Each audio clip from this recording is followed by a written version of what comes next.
There is a rooster on the front of this flyer. He is sitting on a nest of eggs. He looks deeply unhappy about it. The hen is walking away in a hat, and the speech bubble over her head says her country calls her. The caption reads, "America when Femininized." This is a real document. It was printed by the Southern Women's League for rejection of the Susan B. Anthony Amendment, and it was circulating in Tennessee in the summer of 1920, because Tennessee was the last state needed to ratify the 19th Amendment. And the argument on it is not subtle. The flyer quotes a University of Chicago doctor warning that the social revolution will turn American men into, his word, sissies. It says women's suffrage masculinizes women and feminizes men. It says a weakening of the manpower of nations has always come right before the collapse of a civilization. Yes, it's ridiculous. It's also worth noticing what's underneath the joke, because it's the engine of this entire chapter. Somebody had decided what a properly ordered household looked like, and anything else was disorder. That's the progressive era in one gesture. Between roughly 1900 and 1917,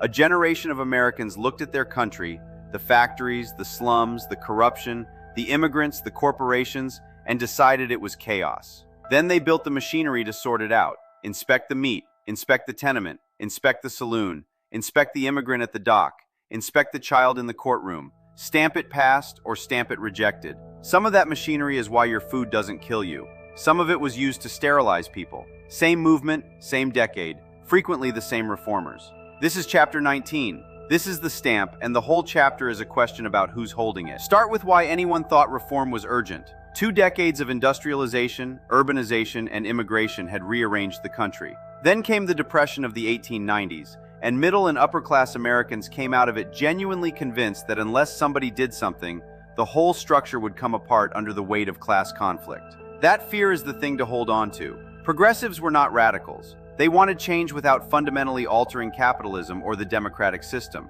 To Theodore Roosevelt, reform was the best available defense against revolution. Conservatives to their right wanted the free market left alone. Socialists to their left wanted the economy reorganized outright. Progressives were the middle, and the middle was frightened. 3 intellectual sources, and they're worth knowing by name. First, pragmatism, the idea that truth should be judged by its practical consequences. Second, the social gospel, a religious movement that applied Christian ethics to social problems. Walter Rauschenbusch and Washington Gladden argued that the church had to tackle industrial greed. Gladden called the financial district a vampire. Third, the new middle class, a growing group of professionals, engineers, and social workers who believed experts could fix society like a machine. They brought a new kind of administrative discipline to the chaos. And then there were the muckrakers, who are the most recognizable progressives to anyone under 25 because they invented a job that still exists. Popular magazines discovered that exposing corruption sold copies. In 1902, Ida Tarbell dismantled the business practices of the Rockefeller family's Standard Oil Company, the model of corporate greed, in an investigation built on intensive research. Lincoln Steffens documented machine bosses running American cities. Ida B. Wells wrote articles and pamphlets condemning the lynching of African Americans. Others exposed insurance fraud, child labor, drug abuse, and prostitution. The muckrakers proved something that still holds. Sustained, expensive, unglamorous investigation changes what a country is willing to tolerate, which is why the modern parallel here is a subtraction rather than an addition. The 2025 State of Local News report from Northwestern's Medill School counted 136 newspapers closed in a single year. Since 2005, the country has lost roughly a third of its newspapers, nearly 3,500 of them, along with more than 270,000 newspaper jobs. There are now 213 counties with no local news outlet at all, and another 1,500 with exactly one, usually a weekly. Together, that's about 50 million Americans with limited or no access to local news. The closures increasingly hit small independent papers, and Congress cut $1.1 billion from public broadcasting, which in many rural counties was the only remaining source. There is a counter-trend. More than 300 local news startups have launched in the past 5 years, many of them nonprofits doing exactly the investigative work the muckrakers pioneered. But notice the shape. Tarbell's Standard Oil investigation ran because a mass circulation magazine could fund a reporter for years. The muckrakers didn't have more courage than reporters today. They had a budget. Women led the humanitarian wing of progressivism, and the institution to know is Hull House. Jane Addams toured Europe after graduating from a women's college in Illinois and was struck by Toynbee Hall, a London settlement house working with the poor of its own neighborhood. She came home to Chicago, and in 1889 she and Ellen Starr opened Hull House as a center for social reform.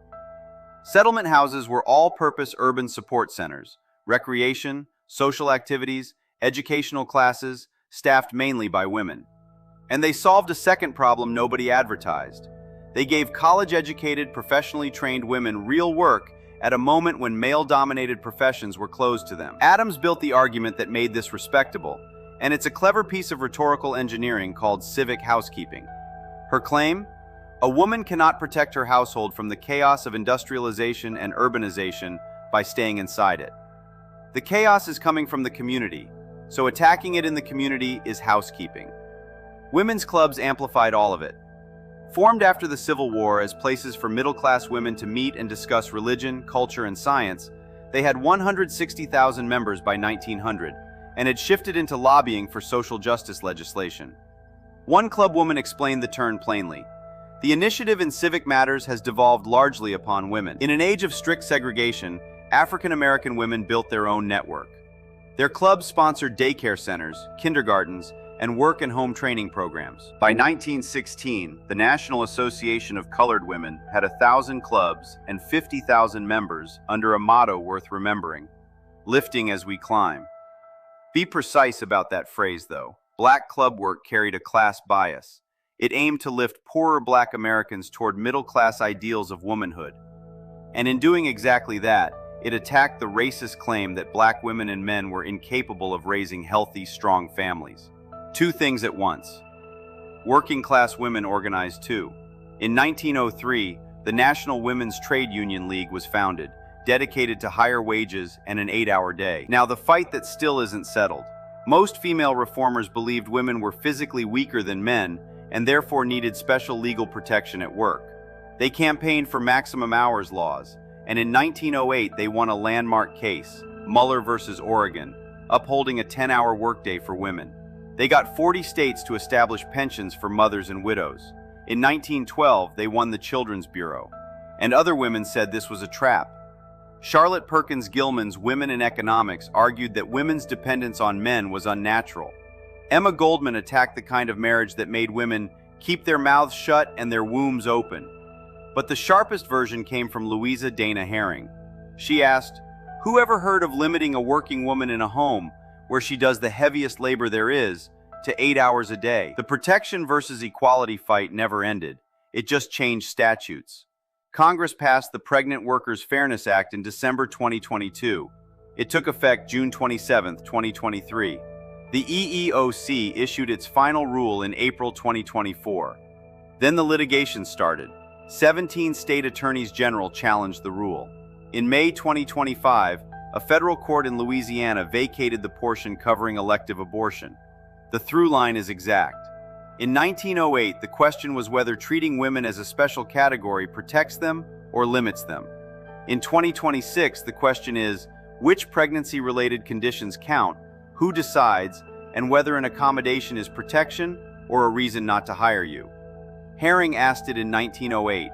Nobody has answered it. Before 1900, women could vote fully in only a handful of Western states. The 14th and 15th Amendments had extended citizenship to African Americans and left women out entirely. In 1890, rival organizations merged into the National American Woman Suffrage Association, and by 1918, women could vote fully in 15 states and Alaska. The argument split along a line that matters. Mainstream suffragists, Adams among them, argued for maternal influence, the vote as an extension of household duty. Alice Paul rejected that framing entirely. Women deserved the vote because they were equal to men as citizens. She founded the National Woman's Party, and in 1923, she proposed that Congress adopt an Equal Rights Amendment. Hold that date, we're coming back to it. The campaign got creative, and this part is genuinely fun. Reformers staged orderly parades on foot and by automobile through American cities, joined by growing numbers of working-class and immigrant women. Macy's and other department stores sold blouses, skirts, and pins in the suffrage colors, gold, white, and purple. Suffragists dressed store windows and wrote slogans aimed at different kinds of voters. They understood consumer culture and used it. The campaign was becoming a sophisticated marketing effort. It was no longer just about speeches, it was about branding equality. The The radical wing did something else. Alice Paul and the National Woman's Party picketed the White House gates. They were arrested, imprisoned, and force-fed after going on hunger strike. We have a first-hand account, smuggled out of a district jail in 1917 by Rose Winslow, who had immigrated from Poland. She describes 5 weeks of solitary. She describes hearing herself make sounds like an animal in pain. She describes the feeling of being forsaken when people shove a pipe down one's stomach.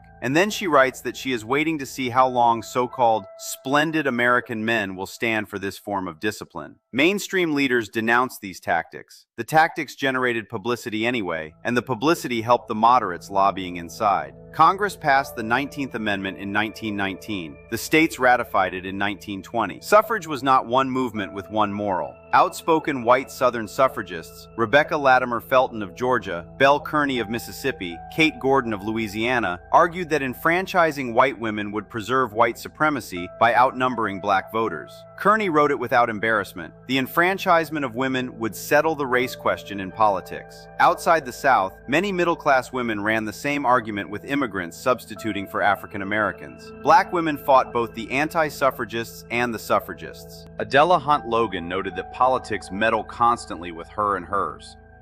Nannie Helen Burroughs called the ballot the black woman's weapon of moral defense. And they were right to worry. After 1920, black women and other women of color were kept from voting by the poll taxes and literacy tests already built to disenfranchise black men. Alice Paul proposed the Equal Rights Amendment in 1923. It is 2026, and it still is not certified. Congress passed the ERA in 1972.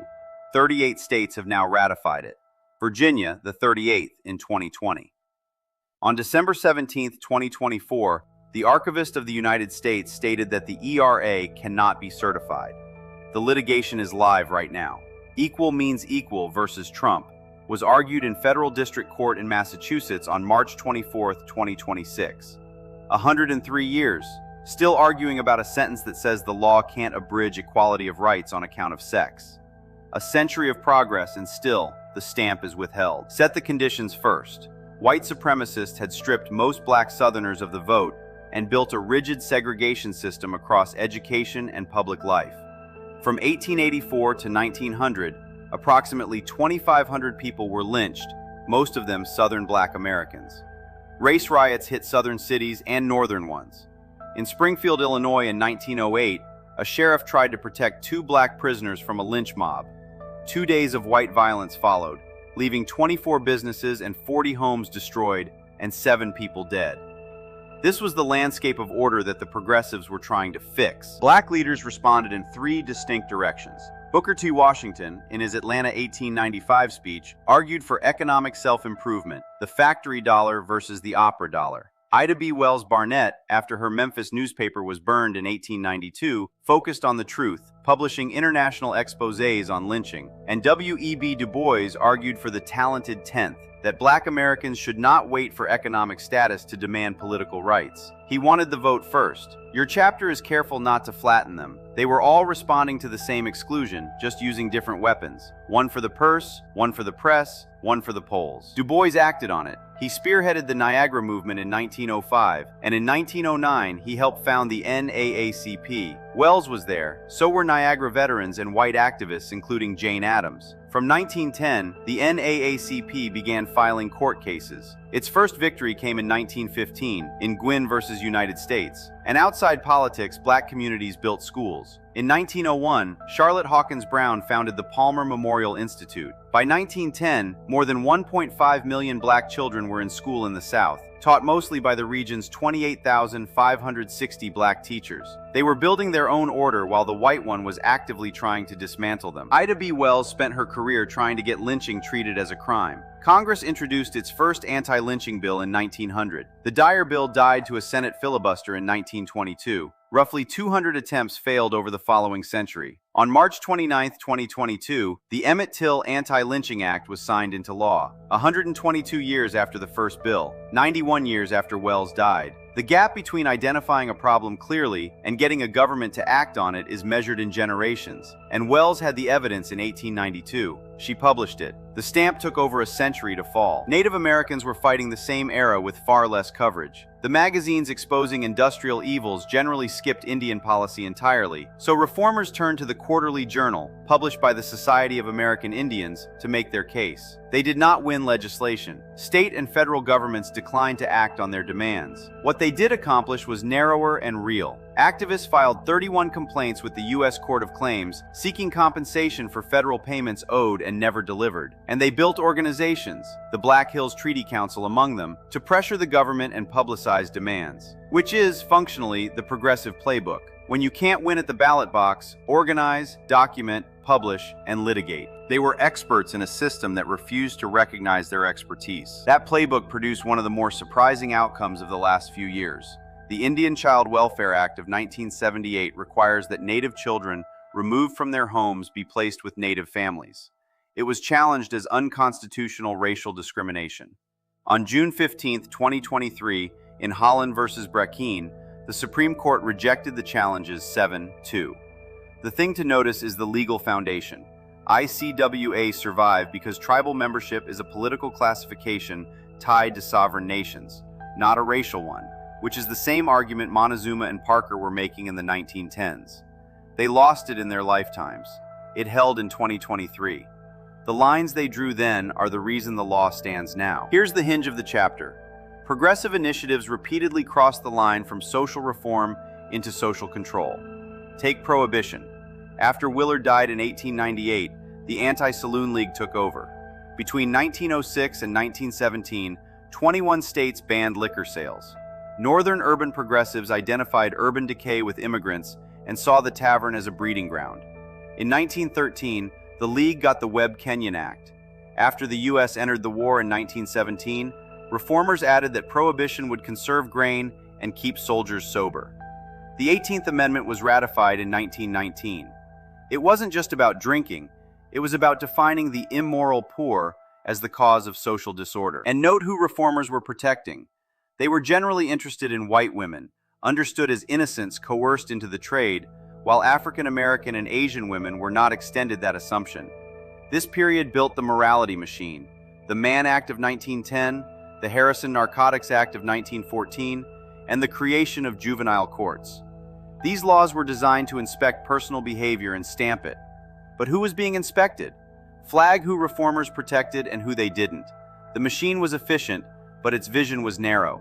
If you weren't the right kind of victim, the machine didn't see you. Now watch the machinery get pointed at a specific man. In 1910, Jack Johnson defeated the white heavyweight champion Jim Jeffries. The victory enraged white men. Johnson's relationships with white women enraged them further. In 1913, they brought him down by prosecuting him under the Mann Act, the anti-trafficking statute, on morals charges. That is what a general-purpose morality law is for. It gets used on whoever the majority already wanted to punish. On May 24, 2018, Jack Johnson received a posthumous presidential pardon, 105 years after the conviction. The pardon closes his case and not the pattern. When you build a stamp that reads rejected, you don't get to choose what they stamp. Margaret Sanger worked as a nurse among poor immigrant women in New York. Her case for contraception was, first, straightforwardly humane. It would save mothers' lives and let women enjoy sex without dread. In 1916, she opened the country's first birth control clinic in Brooklyn. Police shut it down. She kept going. And her arguments also had a connection to eugenics. Sanger believed contraception would raise the quality of the white race by reducing reproduction among immigrants and minorities.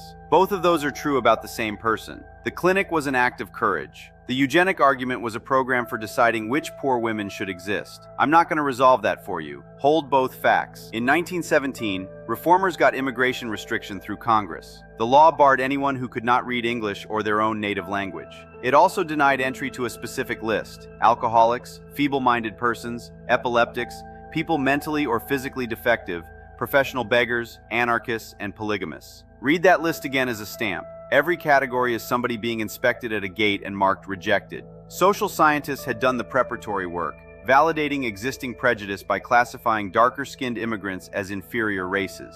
The harshest treatment went to Asians. In 1908, Roosevelt struck an executive agreement with Japan reducing Japanese immigration, and in 1913, California barred Japanese immigrants from buying land. Now the accounting. Between 1909 and 1979, California sterilized an estimated 20,000 people. In 2021, California created the Forced or Involuntary Sterilization Compensation Program. The state estimated at least 600 living survivors. Roughly 120 were approved and compensated. Progressives wanted government to be efficient, open, and accountable. Cities went first because urban machines distributed services through corruption and graft, and upper-middle-class businessmen were done paying for it. The hallmark was the commission form of government, elected commissioners each running a municipal department like a business. By 1917, commissions had spread to more than 400 cities. Mayor and council cities began hiring city managers as chief operating officers. The head of the National Cash Register Company praised it for resembling a great business enterprise whose stockholders are the people. Sit with that sentence because it contains the whole philosophy. If the city is a business and the residents are stockholders, then influence should track investment. Reformers also pushed direct primaries so voters rather than machine bosses picked candidates. And they replaced district elections with citywide at-large elections.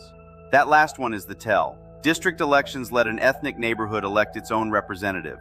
At-large elections dissolve the neighborhood, shifting power to whoever can afford a citywide campaign. Working and lower-class residents kept the vote. Their votes stopped mattering as much. The order was efficient, but it was exclusive. Reformers also pushed direct primaries so voters rather than machine bosses picked candidates. And they replaced district elections with citywide at-large elections. That last one is the tell. District elections let an ethnic neighborhood elect its own representative. At-large elections dissolve the neighborhood, shifting power to whoever can afford a citywide campaign. Working and lower-class residents kept the vote. Their votes stopped mattering as much. The order was efficient, but it was exclusive. In the South, white supremacists ran the identical toolkit. At-large elections, commission governments, and white primaries closed to black voters. C. Van Woodward summarized it in 1951. Southern progressivism generally was progressivism for white men only. Southern progressivism was often for white men only. C. Van Woodward summarized it in 1951. But your chapter pairs him with Glenda Gilmore. Her argument, black women built a network of civic action, becoming the black community's diplomats to the white community, not voters, spokespeople, and organizers. She claims Southern black women initiated every progressive reform that Southern white women did, without money or civic protection. Two historians, same region, same decades, different answers, because they asked about different people. That's how historiography works, the discipline argues. The stamp changes based on who the historian is looking at. The structural rules fight is currently live, and it moved a few months ago. On April 29, 2026, the Supreme Court decided Louisiana versus Calais by 6-3. Louisiana had drawn a second majority black congressional district after a federal court found its earlier map likely violated Section 2 of the Voting Rights Act. White plaintiffs then challenged the new map as a racial gerrymander. Justice Alito's opinion held the map unconstitutional and substantially reworked the 40-year-old framework governing Section 2 claims, including by raising what plaintiffs must prove. Justice Kagan, in dissent, wrote that the decision renders Section 2 all but a dead letter. Louisiana's governor then declared an emergency and suspended the May 16th primary so the legislature could redraw the map, after more than 100,000 people had already voted early. Roosevelt treated the presidency as a bully pulpit. In 1902, he tested the square deal in the coal strike, threatening to seize the mines. He was a trustbuster, but he was not a friend to black Americans. He ordered the Brownsville Regiment dishonorably discharged and pushed the Dawes Act as a pulverizing engine for tribal mass. Then came Upton Sinclair. In 1906, the jungle exposed meatpacking conditions. Sinclair wanted outrage about labor. He got outrage about how meat was made. Congress passed the Meat Inspection Act, and large firms supported it. It eliminated smaller competitors who couldn't afford to comply. Consumer protection and corporate advantage, arriving as one law. That's progressivism. Sinclair aimed at the heart and hit the stomach. In 1912, Roosevelt, Taft, and Wilson split the vote. Wilson won and delivered the income tax, the Fed, and the FTC. He also segregated federal offices. The Pure Food and Drug Act is 120 years old, and its descendants moved this year. In 2025, the FDA revoked red dye number 3. In 2026, they announced a plan to eliminate synthetic dyes, except it's voluntary. What's actually moving the market is retailers like Target acting first. which is precisely 1906 again. Public outrage, a federal standard, and large firms choosing compliance because it's good business. We are still living in Wilson's world, eating Sinclair's breakfast, and arguing about Wilson's segregation. Americans now expect food to be safe and children to be in school. That's the progressive inheritance. And the same movement disenfranchised black Southerners and sterilized the unfit. Not a contradiction, but a single project, that experts should determine order. Every part of this chapter is an inspection. Aimed upward at power, it made the country better. Aimed downward at the powerless, it produced the ugliest results. The tool didn't change, the direction did. So, back to the rooster. The fences that held were never the physical ones. They were the rules. Who bargains, who votes, who counts. Rules are quieter than barbed wire. Somebody is drawing the lines right now. The people in this chapter mostly lost. They're also the reason you have a weekend. Pick which one you plan to be. Ask who's holding the stamp.